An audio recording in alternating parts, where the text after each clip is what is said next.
Well, Patty, it's that time of year where we are all booking campsites if we haven't already. Absolutely. And recently, I've heard a hot topic in the booking your campsite. Hot topic. And I thought we'd talk about it in this episode of Travels with Delaney, the podcast. Welcome back, everyone. My name's Patrick. I'm Patty. And if you're new here, this is our little podcast that we do each and every week on all the major audio platforms. Yes. As well as a video version over on our dedicated channel, Travels with Delaney, the podcast. You almost forgot we have a dedicated channel for the podcast. I'm like, he's queuing me up, and what am I supposed to say? Yeah, so you can check out the video version if you want to see us. Go. I don't think it adds any value seeing us, but but you never know. Somebody might want to see you. No, I don't know about that. Well, Patty, I'm excited to talk about this topic because it seems to be a little controversial. I know. But before we do that, you know what time it is. I do, and I'm taking over. You're taking over. I'm taking over this week, and you're going to be in the hot seat this time, and it's the that or this. Bum, bum, bum. I guess I didn't need to add that. Jim adds that, but I was so excited that it's me in the hot seat for something different. You're in the hot seat, baby. All right. All right. Okay, dear. All right. What are we doing? Now, it's cocktail hour. Let me set the scene. All right. You've been mowing all day. You want to come back and you have a cocktail. All right. Which of these would you pick? Would you pick an old-fashioned made with your favorite bourbon, Old Forester? Okay. And you got your nice cube in there, and you One cube? Smoked it. One cube. Smoked? Yeah, Ooh, and you're you got it tempting all. me. You got it all good. All Okay. right. Or a gin tea made with aviation gin. Wow. That's a tough one because that old-fashioned sounds absolutely amazing. You know, with your favorite bitters in there. Right. I'm learning all this stuff. Yeah, you're learning all this stuff. I know. But I have to say, if Yeah. it's a hot day and I've been outside working, You want a gin tea? I'm going gin tea. Okay. Little twist of lime. And for those out there, his aunt and uncle call it a gin tea. It's Yeah, a gin and tonic. Yeah. I think a lot of people call it Do a they gin call it tea. a gin Yeah, tea? I think so. Yeah. I'm like, Did you say we're making it with aviation gin? Uh-huh. Oh, I do love my aviation gin. I know you do. So Yeah, supports the boys. that's right, Wrexham.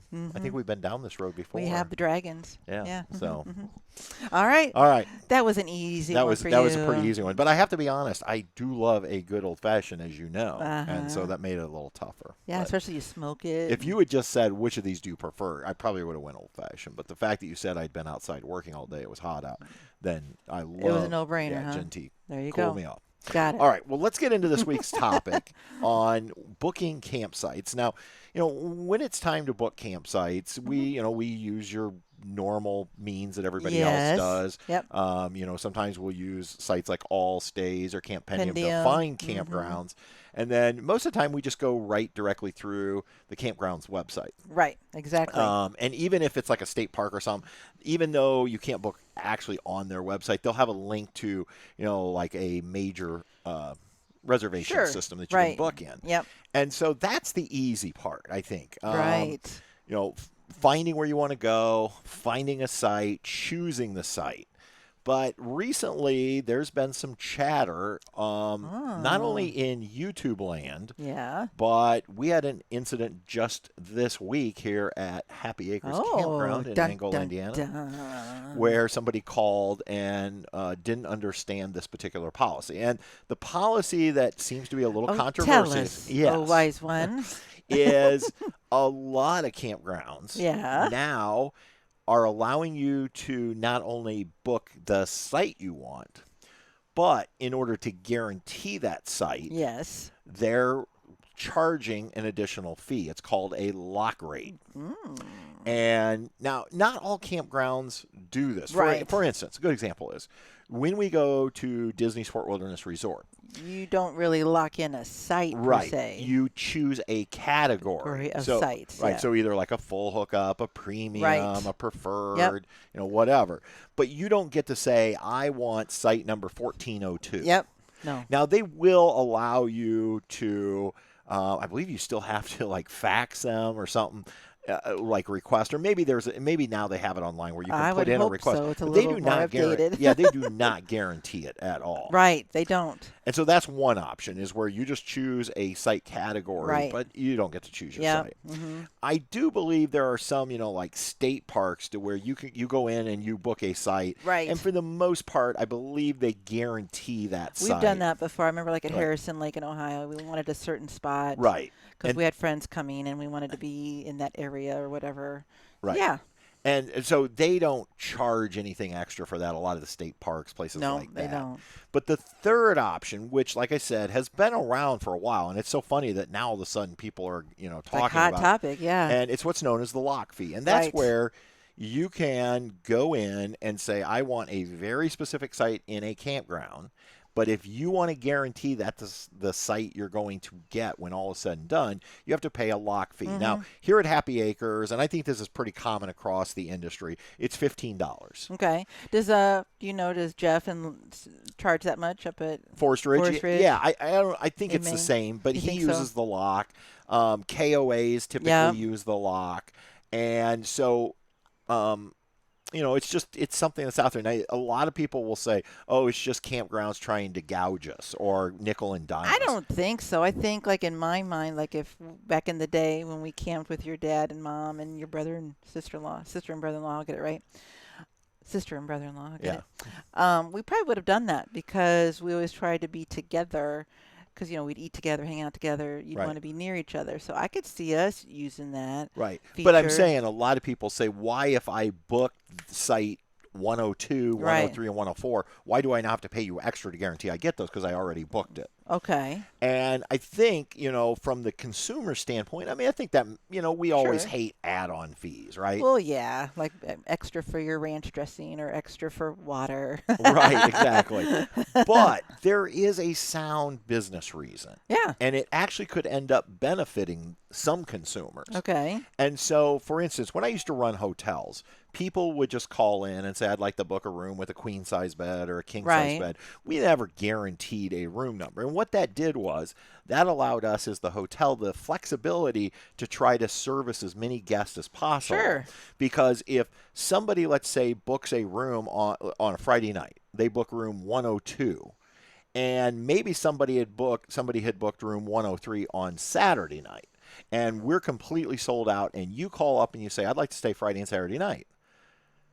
Well, I either have to tell you have to move rooms because I only have site 1 or room 102 available on Friday night, and I only have room 101 or whatever I'd said earlier on Saturday night. Right. So by putting those guests in the same room on different nights, obviously, then that opens up a 2-night stay for another guest. Well, the same is true in the camping Absolutely. industry. So if you've ever went online and you're looking for like a 2, a 3, a multi-night stay, let's just say, right, and it says it's not available, it might have been available had they have had the flexibility to move some campers around. Exactly. Because, again, if we get somebody who checks in, let's say, on Thursday and Friday, and they're leaving on Saturday, and, again, we have maybe somebody on a different site coming in on Saturday, staying a few nights, if we can bump those together on the same site, that's going to open up a site for somebody else who wants to come and stay. Right. Makes sense to me. And ultimately, that does benefit not only the consumer looking to book who maybe would not be able to get a site, right, but it definitely benefits the campground as well because then it helps to maximize their total revenue. And so the reason for the site lock is if we have to guarantee that specific site, then we potentially, as a campground, lose out on revenue. You sure do. And these campgrounds are not cheap to run. No, they're not. I think as a consumer, we always complain about campground rates. Yeah, you do. But when you work at a campground like I do now, and when you see the expenses, all the doings, the water, the electricity,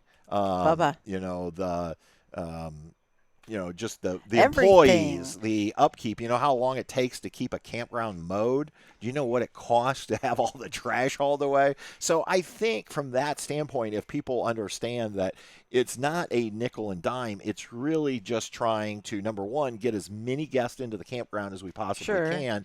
And trust me, if you're one of those people calling saying, can I get a site? And we say no, even though we know there was a site on Friday night on one site and a site on another, on a Saturday. Right. If we could just move them. And we don't, I will tell you, here at Happy Acres, I've only done it a couple times this season.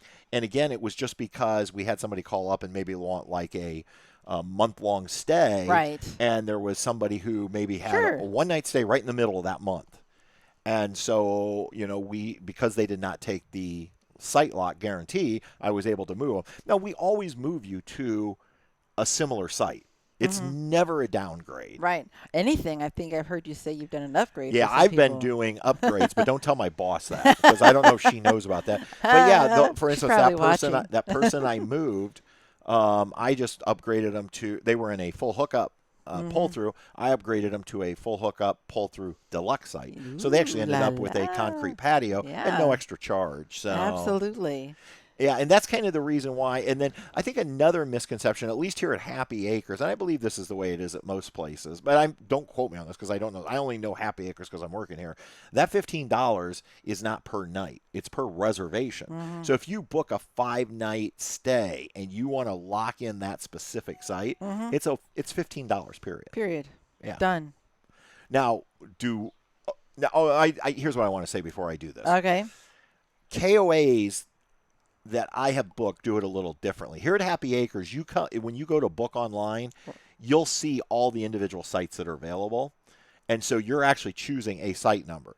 KOAs, typically, the way they do it is you choose a site category, like full hookup pull-through, full hookup deluxe pull-through, water, electric. Then it will say, after you've chosen a category, would you like to pick your site? And if you want to, it'll give you a drop down of the available sites in that category. You can pick a specific one, but you have to pay. Right.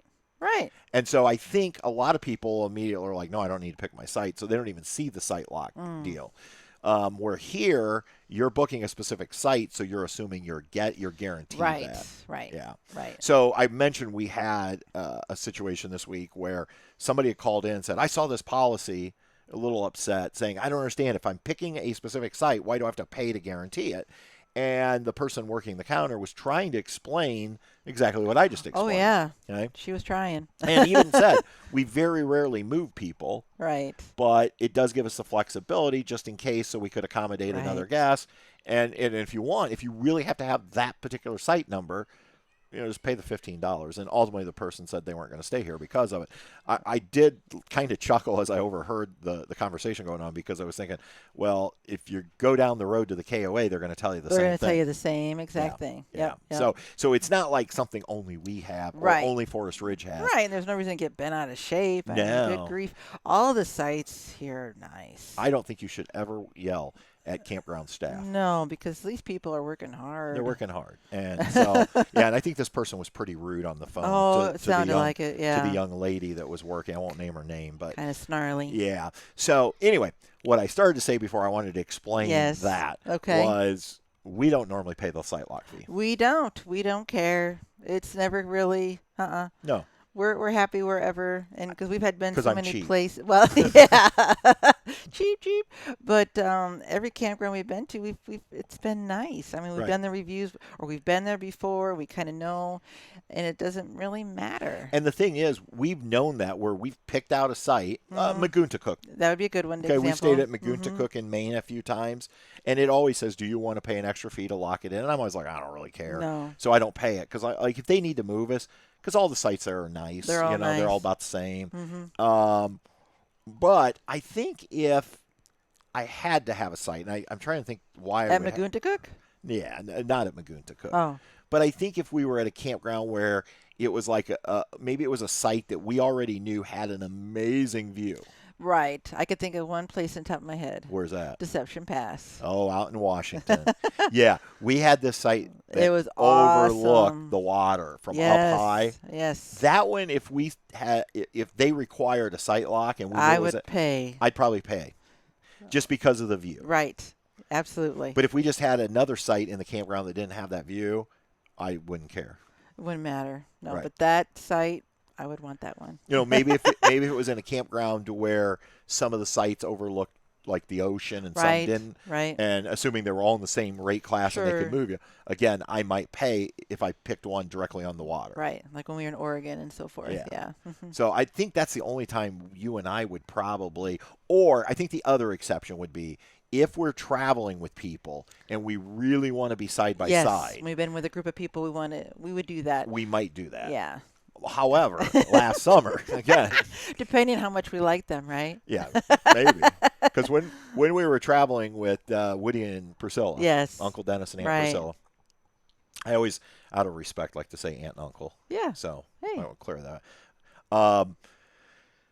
We booked sites with them side by side at several places. I never locked them in because I guess I always figured if they split us up, in most campgrounds, unless you're at Fort Wilderness. Right. They're not that mammoth. They're not. The places we were staying were, yeah. I mean, if we're 3 sites away, it's okay. It was like, okay. It was convenient. Right. Having them side by side. Sure. But I don't think anywhere did we get moved from the sites I booked. We were always side by side. Where you had booked us. Yeah. We were close. But I could understand if, there's a group traveling, they're like, well, let's pay the extra $15 per site. Right. And that way we're guaranteed. And we would have done that, I'm sure, and still do it.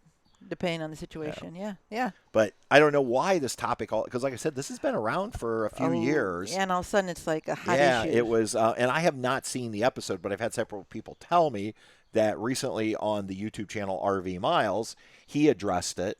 And I hear he did an outstanding job of really explaining both sides of the story, kind of like I tried to do. Yeah. I definitely want to go watch that episode. I didn't want to watch it before we talked about it. You didn't want to, because skew your thinking. Exactly. Like, I have my opinion on it. Yeah. And, and again, don't get me wrong. If I'm the consumer, I probably think it's ridiculous.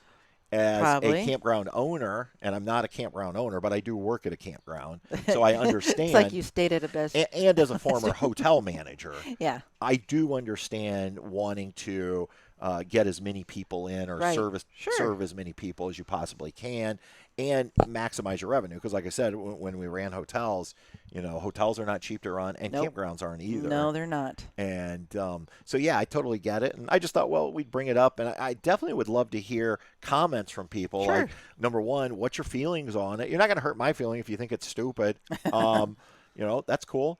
Or do you understand why they do it? And number two, do you use it? Have you ever paid the extra fee to lock in a specific site?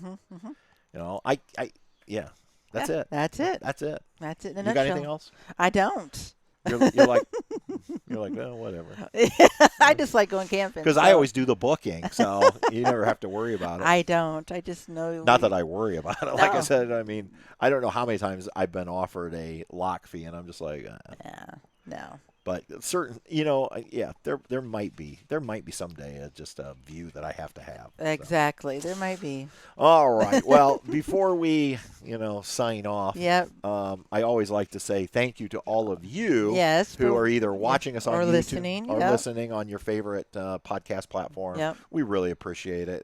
Thank you. We know your lives are busy, and hearing us chatter on for jibber jabber 15, 20, 30 minutes every week. So we appreciate that. Yeah. And we also really appreciate our good friend, Mr. Jim Kuzman, who does all the editing of the audio podcast to make it sound super, super stellar. He does an awesome job. He really does. He puts way more effort into it than our voices are worth. But you know what? Yeah. We appreciate him, and we just want to say thank you. We do. Thank you, Jim. All right. Well, I think Bess is saying she needs to go outside because she's pawing at me. So, all right. Yeah. All right, everybody. Until next time, we'll see you. On down the road. Bye. Travels with Delaney. We'll see you on down the road.